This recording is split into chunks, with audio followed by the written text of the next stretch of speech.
I knew it, that one. Okay, see how I can see, and then we'll get going. This is called Divide and Conquer, and I've had one of the lovely experiences of being able to date during my 40s. And so I based some of my stories on those experiences, but they're not, you know, they're not totally true. Okay, Divide and Conquer. Caroline was every man's best friend. Not only was she intellectually gifted, serving as CFO of an influential company, but she leaned toward a man when she talked to him, listened with furrowed brows, and nodded appropriately. It didn't harm a man's ego that she was 5'10" and balanced Kim Novak's sway, Christy Brinkley's earthiness, and Heidi Klum's brass. Men liked her. Even when they knew her, they liked her. She credited her approachability to her parents. Shortly after she learned to speak, the games played as such. Mama, I made this Barbie doll. You have a Barbie doll, sweetie. 7 or 8 of them. But this one has black hair. I need her. Not today, baby. We're here to buy Laura a birthday present. Maybe we could buy a doll for her. Laura already has a Barbie doll. She doesn't need it like I do. Later that evening, while sitting on Daddy's lap, Caroline said, Daddy, there's a Barbie doll at the mall. She has black hair. All my dolls have blonde hair. Like you, sugar. Just like me. That's why I need a different one. Mama just left for yoga class. How about you and me go to the mall and get you that doll? Then you can take it to bed with you. Michael sat across from Caroline. He'd never heard her story of the Barbie doll or any other of her acquisitions. She didn't talk much about herself. She listened closely. Always closely. Michael said, Lynn wants to vacation at the Caymans. A little soon for that, isn't it? Asked Caroline. Maybe. I like her enough, though. She's fun. She's smart. She's pretty. Yeah, that too. Who's paying, you or her? Me, I guess. That's what a guy's supposed to do. Caroline shrugged. She pressed her lips and smiled that was more condescending than appreciative. She asks too much of me, doesn't she? Only you know that, Michael.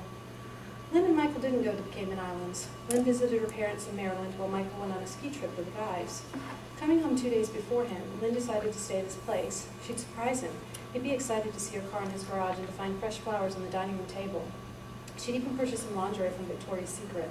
Michael and Lynn had been dating for 3 months. Her web wrapped her tightly around him every day, and she knew it. She felt it. She was hardly disappointed with his response when he finally came home and met her in his own house. The following week, Michael had lunch with his best friend. Every unmarried man needs at least one woman as a best friend. Their perspective is fresh, unbiased, intrinsically female in a way that his male friends can never be. Do you think he was a tad invasive, Michael? Asked Caroline, smoothing her straight blonde hair behind her ear. He noticed the emerald shimmer of her earrings, then her eyes, and the curious tilt of her chin, and he said, I didn't think that it is invasive. She's got a key. So early? Michael, it's only been 3 months. How long was she rummaging through your stuff before you got home? She wasn't rummaging. Every woman rummages. You should know that by now. Do you? Caroline sighed. No, not me. I don't need to. I'm not that insecure, but most women are. They want to know stupid things like where you keep your checkbook and how much child support you pay. If they're smart, they'll hack your password and read your emails. Caroline tapped her lip with her finger. Nah, Lynn's not smart enough. I wouldn't worry about that. Michael said, well, she is a little pushy, I guess. Lynn served lasagna for dinner that evening, not knowing that Michael had already eaten a sumptuous lunch at the Olive Garden with his best friend. He wasn't hungry. Lynn hadn't even asked if he wanted her to cook. She'd just come to his place, taken his pans, used his utensils, run the dishwasher. She'd rummaged through his cabinets to find the tapered candles in their holders. He didn't even know where she'd found the matches to light them, but she had, most likely during the process of her rummaging. Michael didn't say anything to Lynn about her intrusion. He didn't eat much. He didn't talk much either. He did, though, drink several glasses of the Cabernet she brought at Trader Joe's. Lynn said, not hungry? Not really. You barely said a word since you walked in the door. Oh, you mean my door? And my home, where you've plundered through my stuff? I thought you'd be pleased. It's homemade lasagna.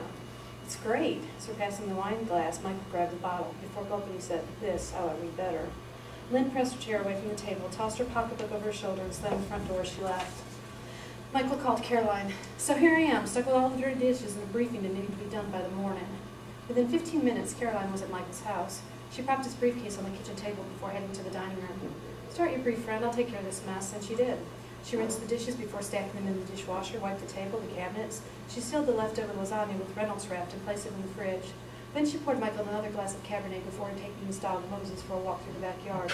When she returned, she filled the dog's bowl with food and water. She swept the kitchen floor, wholly oblivious to the distraction she was becoming in an effort to make Michael's evening easier. Eventually, though, all the household tasks were complete, and she came to behind Michael. Caroline wrapped her arms around his neck. All done. She pressed her lips lightly against his cheek. I'm heading home. Don't, he said, reaching for her arms with his fingers. Stay. Stay with me tonight, Caroline. Oh, stop it. We're friends, Michael. You'd have done the same for me. But sharing a bed, she shook her head. No can do. Breaks the friend code.